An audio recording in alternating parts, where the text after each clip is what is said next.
তো আমাদের খাওয়া দাওয়া হয়ে গেল, মানে খাওয়া দাওয়া করে বাড়ি ফিরছি। তো ফেরার পথে মার্কেটে আইসক্রিম এনজয় করলাম, যেহেতু আমাদের পুরোনো বাড়িটা মার্কেটটা পার করে আসতে হয়। তো আর চলে এসেছি বাড়ির সামনে। অবশ্য এটা আমাদের পাড়াটা, আমি আগেই দেখিয়েছি। এত অন্ধকার, আর ও তো আইসক্রিম খায় না, ও দাঁতে প্রবলেম। আমি আর কুহু দুজনে এনজয় করছি। আর এখন জানো তো রাত 10টা অলরেডি বেজে গেছে।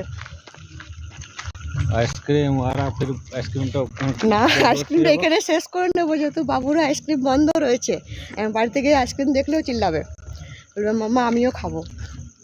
তো যেহেতু বাড়ি পৌঁছার আগে আইসক্রিমটা শেষ করে নেব। আর অলরেডি আমি বাড়ির সামনে চলেও এসেছি।